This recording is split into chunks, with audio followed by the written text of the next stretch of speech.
Surtout ceux qui ont eu à gérer et ceux qui gèrent aujourd'hui. Ils ont travaillé pour désacraliser le caractère sacré de l'État. Le Congo n'est plus un État. Un groupuscule de moins de 300 militaires, ça c'est la deuxième rencontre. Ces gens ne sont pas des agresseurs, ce sont des rebelles.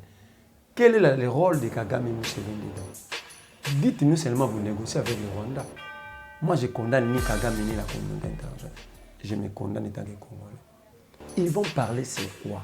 Mamadou Ndala avait montré que même si l'armée est infiltrée, mais nous avons la capacité, nous avons des nationalistes dans notre armée pour gagner la guerre. Bataillon ezaki ya Mamadou Ndala ezaki formé wana ye moka formé ki na kati armée. Bataillon wana kinda. Boke sola na Kenya. Mu Kenya tavandi. Museveni avandi. Kagame avandi. D'abord un c'est à Kenya, à Nairobi. Museveni a nani par rapport à M23, nani par rapport à Félix.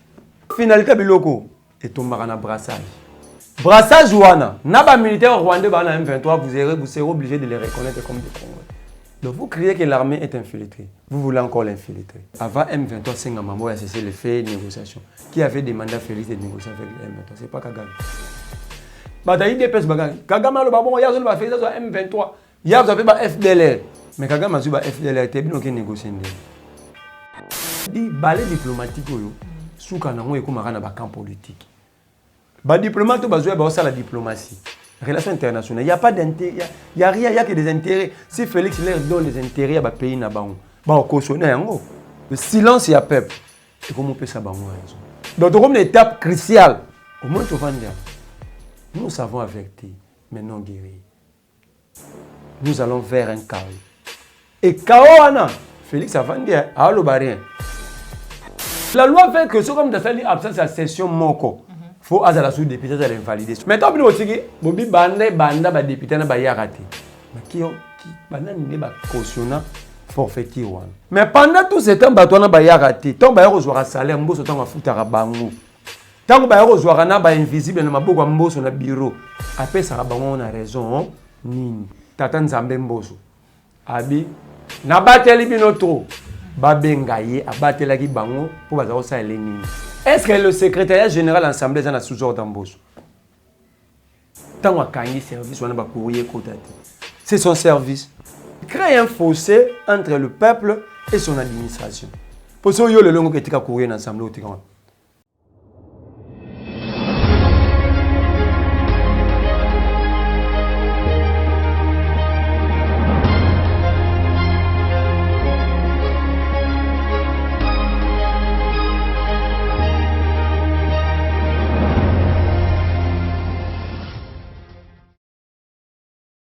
Bande de Kobalandi à Plus Clair Télévision, la chaîne de vérité Mbotenabino. Vous allez belé baïbouzou libakou ya kolanda émission vérité de tout côté mokolomo lilo. Otozali nesengo ya kozalana mwana mboka Merlin Vuvu, na benga kaye mwana maili. Et donc on a yé de tout sur la mami matali mboka na biso République démocratique du Congo, situation politique, sociale, sécuritaire ya mabele ya Congo, mekasi yambo. Na pesa yo maloba na ko présenter l'issous encore une fois de plus. Condoléances nangai, mes sincères condoléances na libota ya papa Alphonse Sala, oyo azala qui vraiment pour soutenir combat ou ya linga qui vraiment mboka na ye na motema mobimba bokobo sana te ki papa Alphonse Sala azali mutu oyo a soutenir mwana mboka Merlin Vuvu mwana mayele tango azala ki na prison et senga ki na conscience moko songolo pakala poete bakoka vraiment ko silisa ba procédure ezala ki ko senga pour la libération na ye papa azala qui faut pour soutenir bazala qui kobunda na solo mais kasi papa asila ikotika biso ça fait déjà des jours molimu ya papa et puis vraiment na kimia. Merci beaucoup na Joël Gonago, merci na Popola Yombo zomi si ma caméra pe na cordon opi mafuiku to poussa na déjà pembeni ya mwana mboka Merlin Vuvu to pesi déjà mbote maman Joël Kombe, mbote na bakongo mani, mbote na balandi ya Plus Clair Télévision, mbote na équipe technique mobimba. Kasi na bandi émission na sango ya pasi na yoki pasi papa Alphonse Sala zaki moto ya rosunga bilengo bako bunda pona rupture pona mbongwana na mboka o na mokena e azali ko sunga komba ekende liboso moni tokoza na mayele tokoza na makasi ya kobunda soki makoki eza ko accompagner ngote tina bitumbana zate et azaki parmi bato ba comprendre ki yango ngana na souvenir à liboso za qui tona na boloko soki ye atiaka loboko na libenga te mbele tam suti lelo na vandi na boloko et aza moto yo asali ebele pona bilenge ebele na bitumbo a soutenir combat na dimension nyonso et nzambe aza nzambe azali a décidé kozwaye sans que tout si sa bitumbo yo et c'est comme ça que ndenga kei to baxi ancêtre moko ya clair moto mo aza éclairé comme na monde ba ancêtre kwa kubundela mboko na molimo na mboka ya milimo ya solo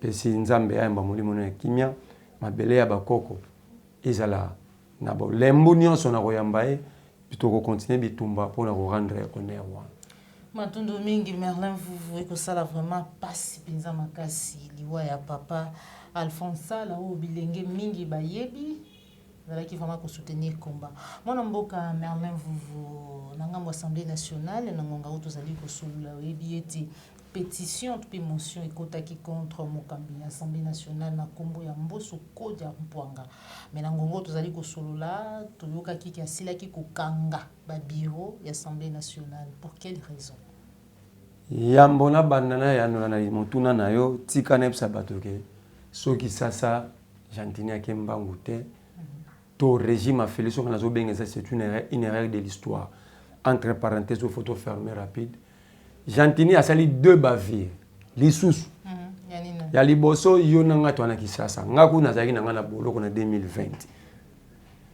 Jantini a lobi asali saki foire agricole na 2020 oh 2020 mama kombo yebi ezali confinement total même ba terrasse à 2 tables za rotekate babi misaki 10 milliards de francs congolais donc 500 000 $. Foire agricole nana ebiti ozaki libande o mopandisa ngo tamso monaki yango pona so salami ba pandisa ngo ba kenda ko filmer na ete so plus clair etando munene oza pena kisasa so ke monaki yango ba bisi mbongo na entériné par qui par Godin Poi na assemblée provinciale yami balé Jantini alobi ke bazotia ba métro a première violation abio compagnon yé nango wana ba signer contrat na hôtel de ville. Ils ont parrainé par l'ONATRA. Or, ONATRA, pour assigner contre la société moro privée, il faut 2 documents, autorisation. Il y a le ministre des titres, donc ministre du transport, et puis le ministre du portefeuille. Oyo, ezate. Il y a mis balé, société, on a osé kambo ya rukamwa mama. Na document société, on a écouté ça na hôtel de ville. Pour le siège na Kinshasa. Siège Bezawa. Na avenue Basoko Kota Ina. Tokende kotala mama nanga be l'hôpital. Sentinelle aza na hôpital wana orke aza motombo ya mboka ya Congo, mboka na biso Congo, mais province moko na ngai village moko Basoko. Tango na ye na yoki azo bana kisuka osola na téléphone. Tango wakati lokoza ki enquête na zuye mama na mnoka mboka. Na pese mama mboto pali ayepa biemba ayambinga. Papa na utaki sangani na yawa na tia mbongo na nga na société oyo. Mais société oyo nazoluka adresse partout na mon adresse ezali abi papa ba escroquer yo o eza l'hôpital esali 10 ans awa 10 ans place au hôpital oyo donc so ba pesa ki bango mbongo na papa mbongo na c'est une façon ça laquelle pour papa na loba mamutu quoi abi soko tsaki mbongo no yeba mwana na ngai koko na ngaba leo mbonga na moko liboso ba fonga l'hôpital ngana za la sentinelle telelo atambusinga na kati Tokeko luka mukanda na ngona DG bazula numéro impôt. Adresse échangée. Et combien venir comité urbain. Kota ISPA. Restaurant. Restaurant banani. Il y a protesteurs amène-moi la montagne. Grave nakati ya mukanda ba kota na DGI numéro de téléphone bacha 9 chiffres. Ngai la bi na ngate Jantini yibi. Na lobi peut-être que Jantini anga ko sabiso. Na cheka Jantini a défi. Avant la bimza mikanda muso na zui pour na société wana. Azo bino ba pandisa ngo. Aye mabino ka simplement. Alors ba omoni adresse sociale ya société do salon musala. Yango. Voilà. Matundu. Na ye na motuna na. Pétition contre Mboso. Na yebisa ki umba asima. Na assemblée nezalaka na 5 députés.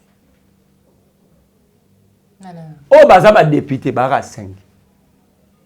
Son a ke belé ba okoma 6. Le très respecté Ados Ndombasi, député. Delis Esanga, député. Mais quand on a un moment, on a commis député Christelle Vang. Commis député. Pour moi, je suis habitué à le commettre souvent. Commis député. Bernard Kayumba, député. Et puis, mon qui est Jean-Jacques Mamba na Claudel. Mais député, député, Christelle, Ados Ndombasi, Christelle Vanga, na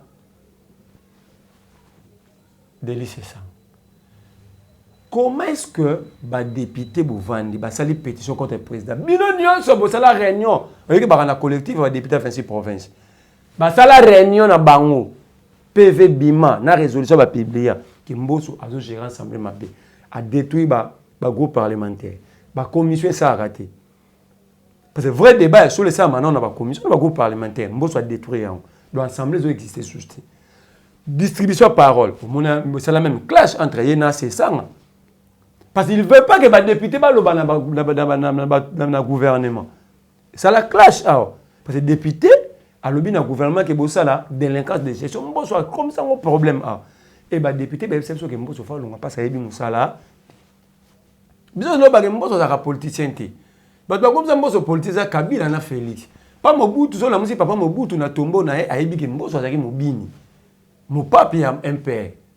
Bayembisaka to sombeli Mobutu na lingo Kabila lokwa ebene politique Félix bayebine te bakazi mboso politicien donc bango ba okaze batutu bazana Mobutu baza ba politicien mboso azaki nde mobini azaki lokwa nde to na ba danser na ba orchestre yo bi yaga 3 ou 5 députés mekasi na kati ya pétition wana il y a plus de 100 signatures qui ont signé yango na lobate bazo ke na ba rapport de force politique tu vois FCC.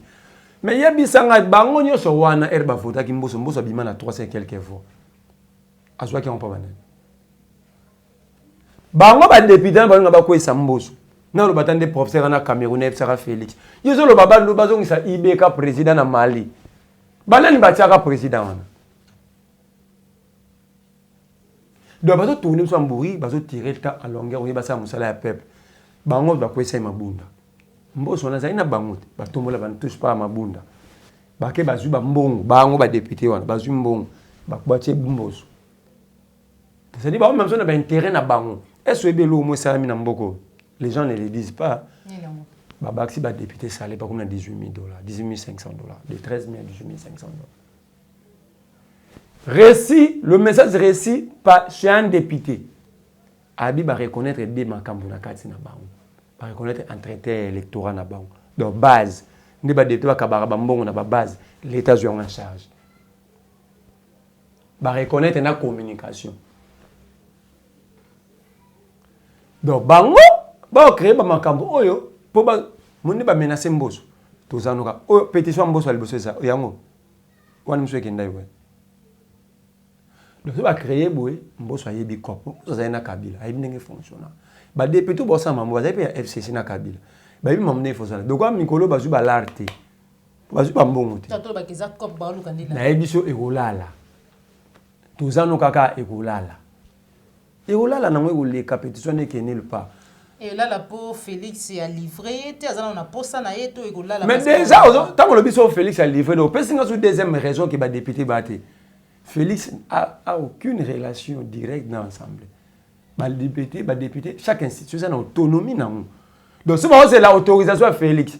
Cela veut dire ce ne sont pas des députés. Éviter pourquoi ça va être au-delà, nous avons des députés. À 2 Ndombasi. À dénoncer qu'il y a $1,000 à carburant par mois. Au-delà, on a besoin de combien par plénière? $500. Chaque plénière. Donc, c'est pas ça, les plénières, on va reporter, on va monter ma page. 500 ratés. Si on a calcul par année, nombre de plénières, $500 fois nombre de plénières. Fois nombre de députés, ou bien députés, assimilés, combien qu'il y a qui ça l'État? On pouvait faire quoi avec ça? Hein, maman? Parce que la production parlementaire n'a pas pour société avancée. Parce que dans la science politique, il y a un principe qui est clair. Chaque action politique doit avoir des incidences positif sur la vie sociale de la population. Bango bazu ba $500, bazu ba $1000, bazu ba Jeep, bazu ba 15 000. Ba matière ba emolument 18 500. Yamba député ne sont tout là. Donc en fait motion ou la pétition en Mbosso. Et ça gère la pétition alimentaire. Au moment où Mbosso pas menacé, des bons pas menacé, ti ba revendre ba yokani ba kaboli mbongo ici non biso tika de kaboli. Donc moi j'appelle le peuple plutôt à sanctionner, plutôt à faire foi dans le débat. Le peuple, il faut comme un degré, il y a sanctionner battu. Quand la qui s'abango que tu as nous le théâtre na bino comme moment au biso peuple. Donc faut pas passer bango au mettre sur nata bien ngolo certificat d'inaptitude physique et intellectuelle de gestion. Dans l'élection peuple la rolobake, biso net ko voter wa bato yo baza aptité pour na gérer mboka. Donc moi to pesa bango musala lisu pour na libela na bomo ina bango ezate bakende.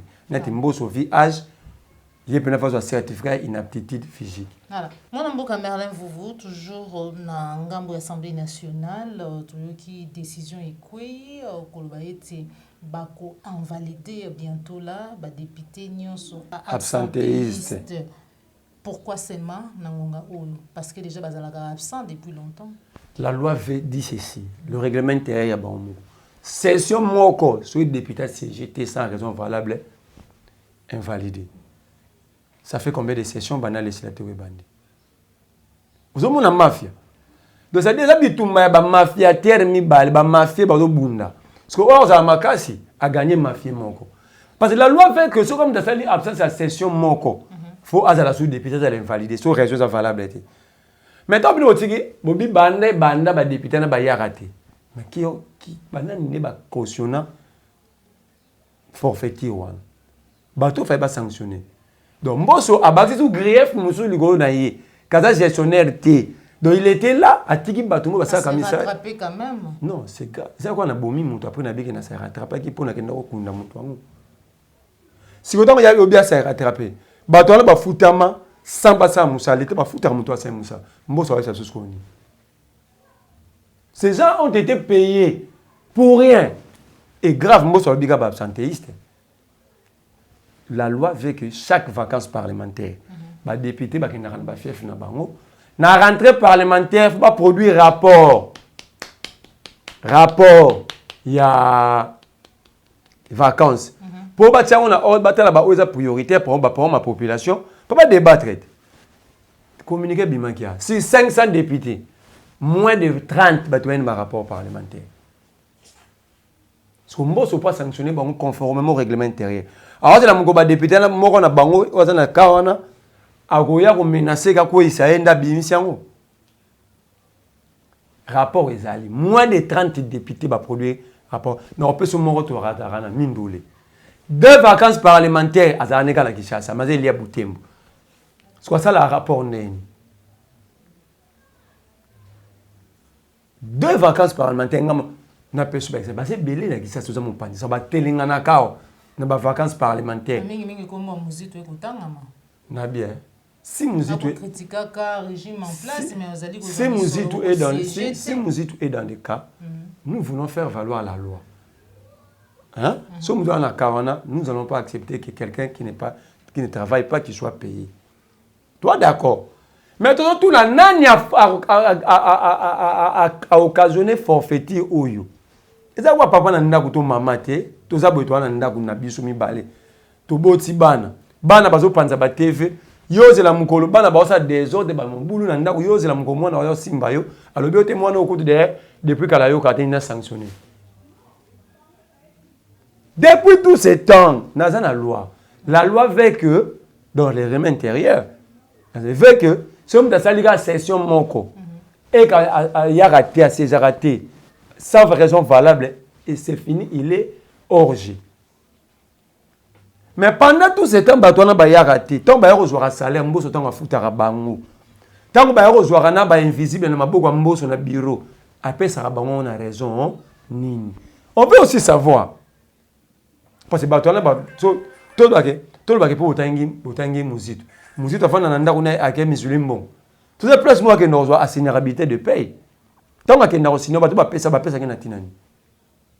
Et puis Dédé, Mbosso a lobby que député, ce n'est pas Mbosso. C'est à qui? Il y a une commission de plénière. Et cette commission est produit rapport sur ces députés. Il y a un qui a dit, je vous ai protégé. D'abord, phrase n'a pas de base coupable. Je vous ai protégé. À protéger, en fait, détourner, corrompre. C'est un détournement. Ça a caté, il aura $13 000 d'avantage. Mais il y a moyen de je vous ai protégé longtemps. À quelqu'un extrême habit, vous étiez caressé dans le sas du poil. Cette fois-ci, c'est fini. Ah. Vous avez détruit l'assiette sur laquelle on vous servait la nourriture. Donc, moi, je dis un discours, on dit que y a des fautifs. Ce ne sont pas ces députés-là. Okay. De deux, avec Alobi, tout va y terre. Après, on a dit que tout le monde a bango député IDP, c'est Paul Tshilombo. Mais il est député, Paul Tshilombo. Il ne sait pas que ce n'est pas le rôle de Mbosso. Il ne faut pas jouer à la décision. Soit Mbosso a commis la commission de plénière. La commission de plénière va statuer. C'est quoi statuer? Débat faut ça dans l'assemblée. Plénière est souveraine. Toi, la vacance parlementaire, toi, la session. Il faut plénière et décider sur l'exclusion ou le médecin et un mandat et badinga na bango. Mais là, tous ces procédures et ça amitié. Mbosso le bigara. Donc, Tata Nzambe Mbosso. Abi, nabateli binotro. Babengaye, abatelaki bango pour baza ça elenini. Voilà. Moi namboka Merlin Vuvu mikoleka ki uti koleka awa tolanda ki Denis Kadima nzela communiqué azali bon mokambi ya seni alobi ete soki ba pesi misolote o ebongi na mapono kino juin mapono mekozala te. Même moi tolandi tweet ya mwana mboka Martin Fayulu alobi ete Koboya, on n'est pas vouloir la maponomi na délai constitutionnel, tout peut maponomi na 2023 et c'est un coup d'état. Voilà, c'est un coup d'état constitutionnel. Voilà. En fait, non, qu'il est rapide. Vous allez pe koluka kotika peuple na kati ya pauvreté pe misère. En fait, non, qu'il est rapide na cité na mama Mbosso mbango. Omoni Mbosso manque de culture administrative. Est-ce que le secrétariat général de l'Assemblée est sous-ordre d'Mbosso? Tant que service, on a courrier côté. C'est son service. Tous les secrétaires généraux de l'administration publique ont la responsabilité du ministre et la fonction publique. Mbosso a des forfaitiers en forfaitier. Il ferme l'administration publique qui n'est pas sous sa responsabilité. Donc, il crée un fossé entre le peuple et son administration. Pour ça, il y a le long qui est courrier ensemble. Le courrier assemblée, ce n'est pas pour le président, c'est pour l'administration publique.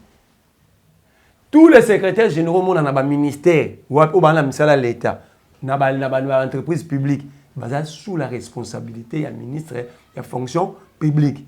Donc, Mbosso, le directeur de cabinet va mettre avocat, il a évité ceux qui attendent qu'on a un peu pour ça les lois. Donc, on a freiner l'administration pour le débat dans le débat. Il n'y a pas de nika di mambao. D'abord, je donne raison au président Martin. Ce n'est pas une nouveauté. Mais le président a voulu remettre les Congolais encore dans le bain. L'article 64 est clair. Tout celui qui dirige le pays, un individu ou groupe d'individus, au détriment, en violation de la Constitution, le peuple a le droit de résister, de lui résister, ou de leur résister. Le président Martin a rappelé justement. Parce que quelqu'un a dit non, le président Martin est dans mon boulot. Non, c'est a rappelé prescrit. C'est prescrit dans l'article 64 de la Constitution. Il y a plusieurs sortes de coups d'État. Quand vous n'organisez pas les élections, ça veut dire que vous le faites exprès pour dire qu'on a pouvoir en violation de la Constitution. Alors, qu'est-ce que le peuple va faire maintenant? Le peuple va utiliser son pouvoir constitutionnel, qui est l'article 64. En tenant compte de l'article 5 qui dit que le peuple est le souverain. Donc, c'est fini.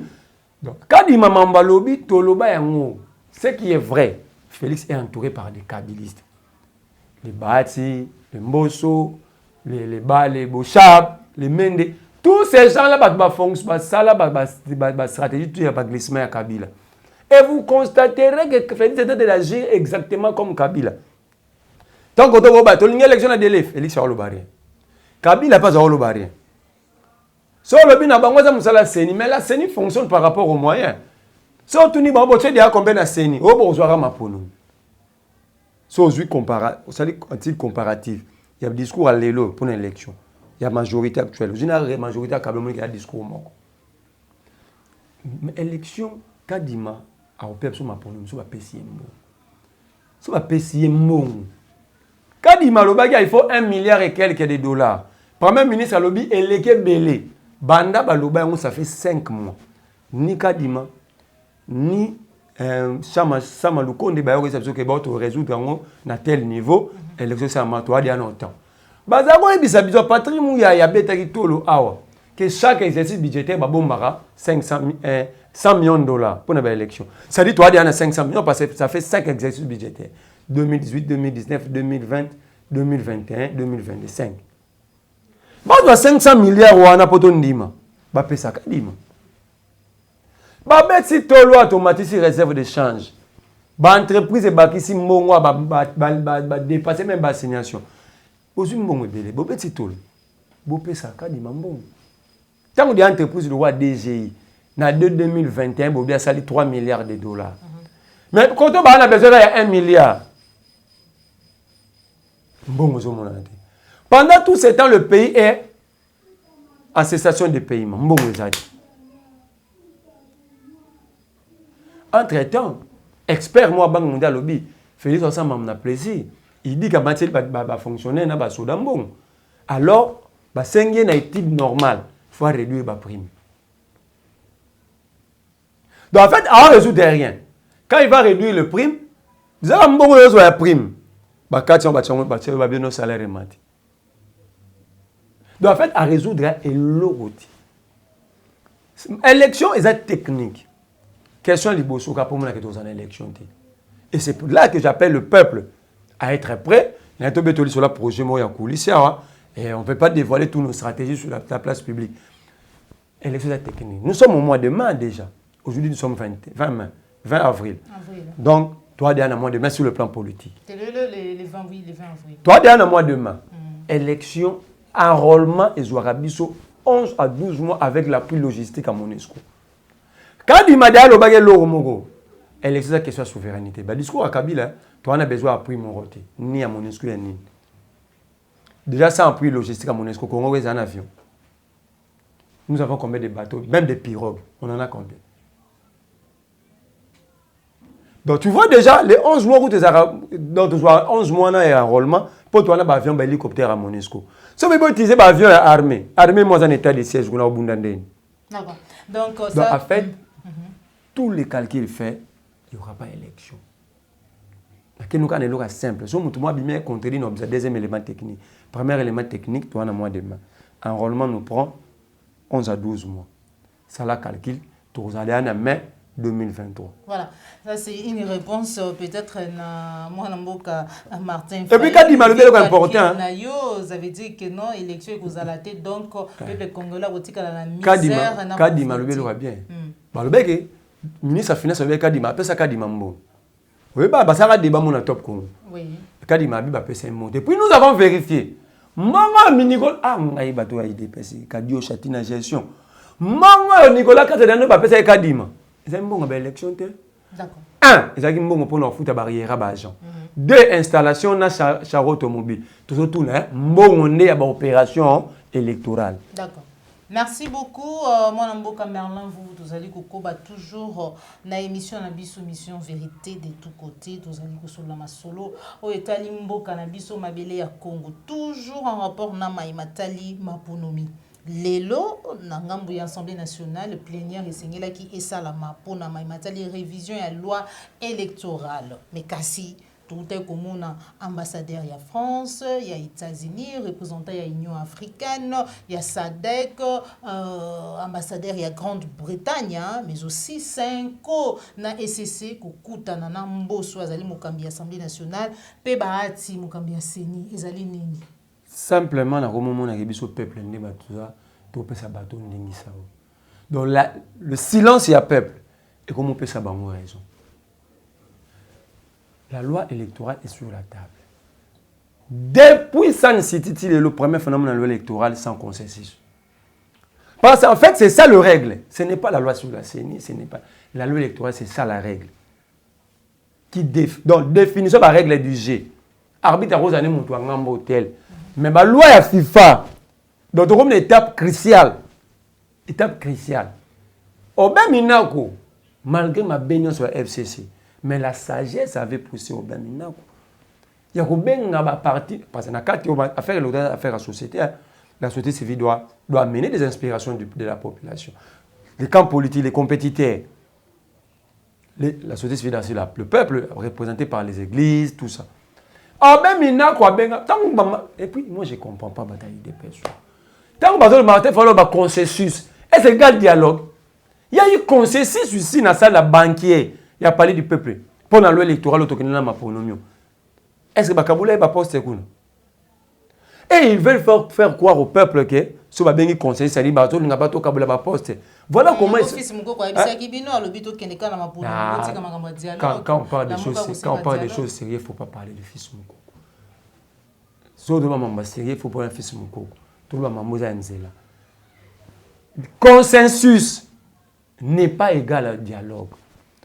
Consensus va trouver autour, il y a des situations morobouées. Ici, nous allons dire que c'est l'élection. C'est l'élection par rapport à la réalité technique. Mais si vous avez plus de moyens, peut-être 5 à 20 avions, vous avez à 60 avions, vous avez l'élection.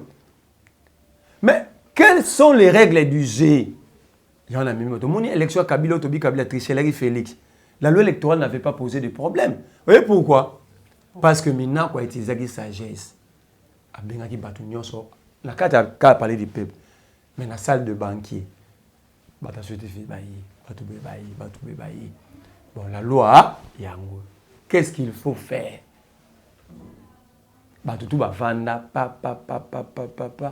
loi a besoin de son ennemi. À ce moment, on a besoin de pas député.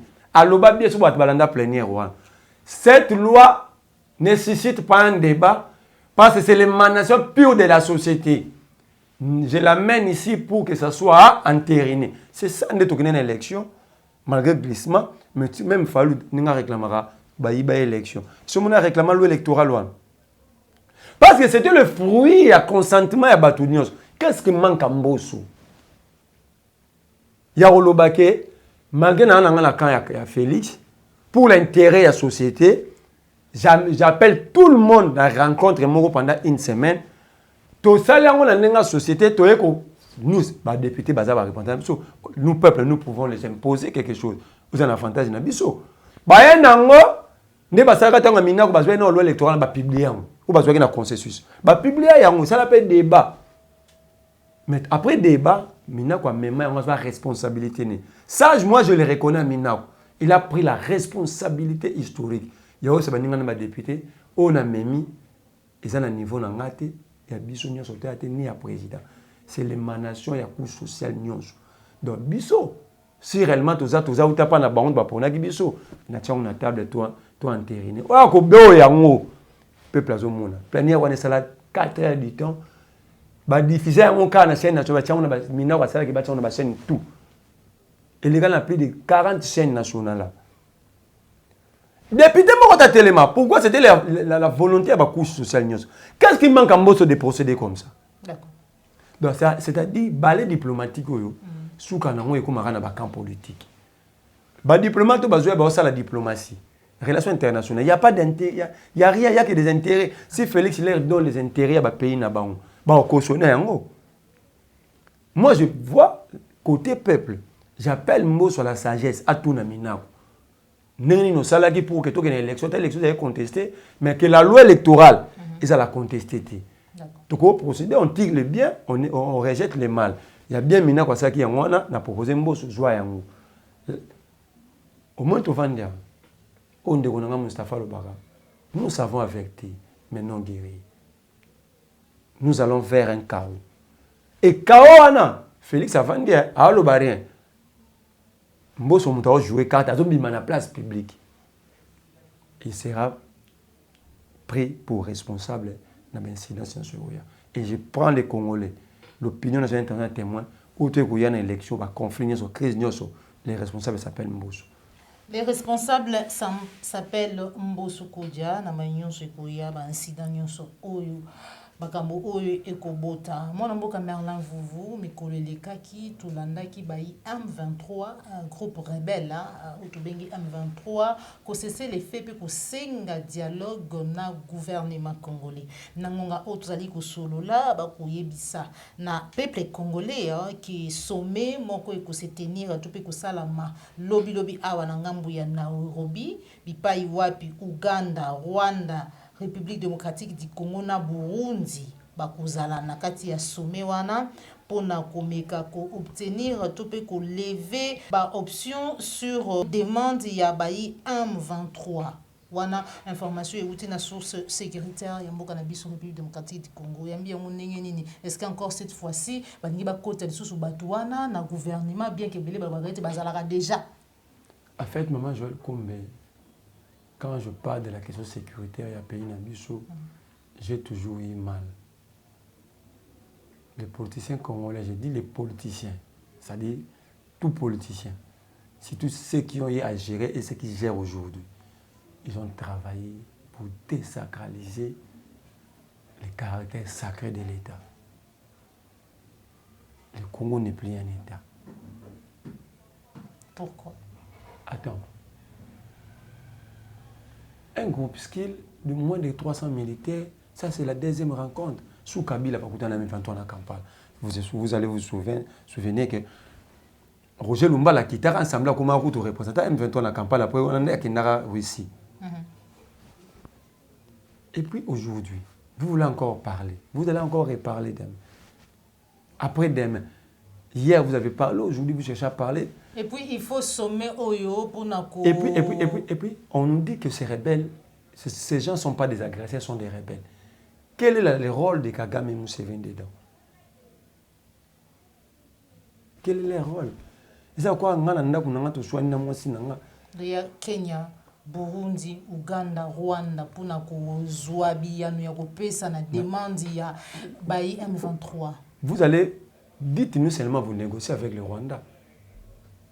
Nos militaires ont capturé le militaire rwandais derrière Nanakba Group, il y a M23. Alors, au lieu de dire M23, soyons conséquents. C'est-à-dire, au Monimboka, si vous détruisez la couche de Komara, moi je condamne ni Kagame ni la communauté internationale. Je me condamne en tant que Congolais. Si tout le peuple, Tokomi Koyembe la bateau, Baobomamboko et les Lotokomana. Tous ces net bateaux à nord qui vous citent, qui baillent tout est, ils ne peuvent pas chanter pour les députés, ni pour le président, ni défendre aucun politicien. Ce sont ces gens-là qui ont une condition pour leur enrichissement. Et conséquence, je suis sûr que dans le débit, il y a créé une insécurité. Il y a une blague moto au cas où pète. Et ils ont une proportion pour jouer sur quoi. Et comment on les bango ah, ils vont parler sur quoi? Cette rébellion a été défaite. À l'époque, quand l'armée on est infiltrée. Mais Mamadou Ndala avait montré que même si l'armée est infiltrée, mais nous avons la capacité, nous avons des nationalistes dans notre armée, pour gagner la guerre. Tant que tu gagnes la guerre, nous avons Félix to condamner. Tu gagnes la guerre, après vous négocier vous gagnez déjà. C'est là que le M23 va Fox. Vous gagnez, vous négocier parce que vous gagnez déjà. Et la suite, nous avons dit Mamadou Bakufa, Babaouma Bakufa. Bataillon Zaki Mamadou Ndalo Zaki formé, on a yé moura formé qui n'a qu'à armée. Bataillon on est kenda. Bataillon on est kenda wapi? Bapanzam. Deuxième fait. Boge sur la Kampala, Kagame Vandi. Na Nairobi. Kenya. Tocha na Kenya. Kenya Vandi. Museveni Vandi.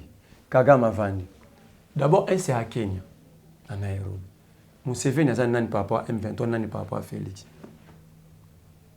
Parfois, il y a l'appareil à mon corps. Parce que le médiateur est connu. Ça fait Uhuru Kenyatta.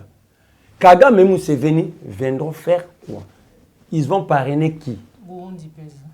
Mais c'est ça la question. Ils viennent faire quoi? D'ailleurs, Museveni fait le banano. Il y a des bateaux qui manquent de respect. Na salle ça bango négociation yo mais bazongé les soubitumba. Il vient faire quoi? C'est tout Kagame. Il vient faire quoi? Aussi le temps que c'est militaire, bah na carte ya rébellion. Et au finalité biloko et tombera na brassage.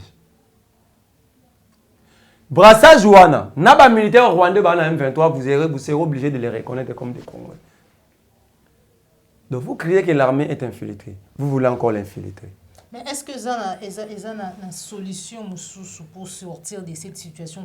Parce que dernièrement, il y a l'évaluation à état des sièges où qui vraiment les bélés, Kagame n'était pas concité, qui au Uganda. Museveni, bon, les autres communes. Pour répondre à la question, il y a M23 et comme Sengeli sommet ça la mapu que bazwa ba réponse européenne ça na ba groupe. Na rosenga na yo tant mamba état de siège banana mutualisation ya ba opération. Na lobaka makamone mission na baka bomba yango. Na bité soko retrouver ngo otila yango pe bandeko. Ata lelo ti atene be mission mususu c'est ka registré otili bango. Na lobaka no deux choses. Un, l'état de siège va se solder sur des arrestations arbitraires. On va condamner plusieurs fois. Deuxième chose, on finira par négocier avec les rebelles. Dans le Barano. Bazu armée ougandaise. Mais tout le Baraba rebelle ou on a pas pays voisin. Donc vous appelez votre assassin à vous sécuriser. Vous trouvez ça comment? Si tu veux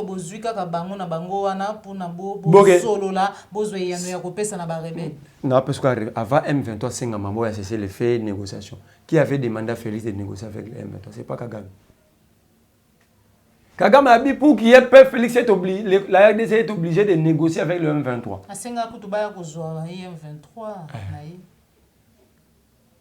Les deux choses faites, vous comprenez, maman, que bateau balo bakini mboko za dirigé na Kagame ba ko sarate. Bataille des pes baga. Kagame lo babon ya zo ba fait ça M23. Ya vous avez ba FDLR. Mais Kagame a zo ba FDLR te bino ki négocier ndeni. Pour ba mutu mo ay des pes lo ba na TV. So Kagame a zo ba FDLR no ba za awa. Nde biso peut aussi M23. So Kagame a zo te boke négocier ndeni. On n'a pas un état. On doit travailler à reconstruire un état. À reconstruire les tissus de l'État. Tonga Congo. Premier élément de la construction d'un État, c'est la force, l'armée. Poutine n'a pas beaucoup d'argent comme les Américains, mais il a construit une armée. Pays au monde, les États-Unis. Aujourd'hui, la Chine, parce qu'il s'est constitué une force. Biso Tozawa, au monument de pétrole, François Béazan en prison, au monument lettre à François Béazan. 243 millions détournés dans l'hydrocarbure. Qui le pétrole, il faut carburer. Il faut maintenant penser matité au Kangaturo. Oh, il y a besoin de construire l'État, pour former les militaires, même si vous formez les militaires. Ces militaires sont pris en charge. Ils vivent dans quelles conditions? Kotakan, Kokolo, Kotakan, Tchad, Kotakan, vous allez plairer. Nos militaires n'ont même pas de toilettes. Non, même pas de. Il y a simple les toilettes. Et un militaire comme ça, vous pensez que l'homme produit par rapport à ces conditions. Dans le maman Joël, on a 5 caméras. Nous avons mangé pour tout ça, nous avons 20 caméras. Ces militaires-là, d'abord, ils sont plein nationalistes et les dirigeants de tout le Congo. Parce que malgré dans ces conditions-là, ils parviennent quand même à défendre la nation. Donc, c'est malgré avec quel salaire. Conditions de vie, l'école là-bas, il y a des sociétés, il y a des hôpitaux, il y a des soldats, il y a messe des officiers, il y a 12 heures et demie, il y a pas de messe pena, il y a messe wana ekufa. Il y a mbinza to yeba soda na fin du mois boy.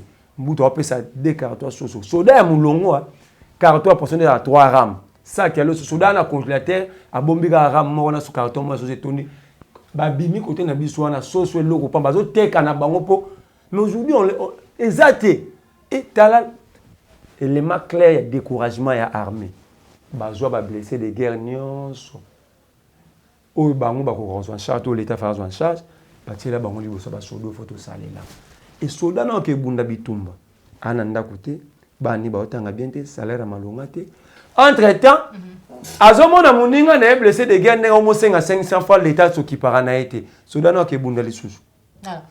Et que ça la passe, merci beaucoup Merlin Vouvou, tokomi na suka ya émission na biso, bandeko balandi ya Plus Clair Télévision, bozala ke belé ba ye bozwa ki libaku ya kolanda émission Vérité de tous côtés. Merci na papa Jean Vembe West, merci na papa Laurent Bo, papa Laurent Bongonza, ndeko Dominique Sanal, Félix Matika mo beaucoup banque, sans oublier Christian Opate les référendums. Kasi ya mutuka bona na invité na ngai sur ce plateau, na kozongisa maloba lisusu epai ya mwana mboka Merlin Vouvou, numéro ya téléphone pe message na yo na ba nyonso bazwi libaku ya kolanda. Na sengi na bakongo mani ya diaspora ya kati ya Congo bana ba moyen bo soutenir biso natolo ba mikolo l'air est venu où les Congolais vont défendre, vont sauver le Congo tika bango na ba loi électorale ba swala. Parce que loi électorale wana mutuna moko na bosana qui est-ce qui est débat nango ingeke za sur la forme to sur les fonds. Des débats comment qu'il y a fond. Et grave, cette loi n'a jamais été débattue dans la commission PAJ. D'accord. Il fallait dans la commission PAJ avait un plan à un nombre. D'accord. Donc l'heure est venue où les vrais Congolais vont défendre le pays. L'heure n'est plus au discours. L'heure n'est plus au sitting. Au Tokenda qui n'a besoin d'ambassade au Zongi. Au Tokenda sitting n'a pas eu peuple au Zongi. TR, on essaie de comme il révolue. La situation est telle que si on n'agit pas, bateau babanga la révolution babanga soulèvement la révolution mange même ses propres enfants. Et celui qui a peur d'être mangé, il sera mangé même dans la douceur. L'heure est venue, ceux qui ont les moyens pour nous soutenir battre ou ça combat au basala yango. Numéro de téléphone. Numéro de téléphone est à plus 243 89 39 31 940. Merci beaucoup Merlin vous pour répondre na lokasa na biso mukolo mwa lelo to kutani bongo mbala sima soki kolo abate biso osepela ki émission liker partager ezali mbala liboso na biso ko bosana te ko s'abonner na kati ya Plus Clair Télévision na chaîne de vérité surtout ko cliquer na cloche ya notification pour être vidéo nyonso o ekozala diffuser na kati ya Plus Clair Télévision en rapport na mambi matali mboka na biso République démocratique du Congo au raté yango te. Au revoir.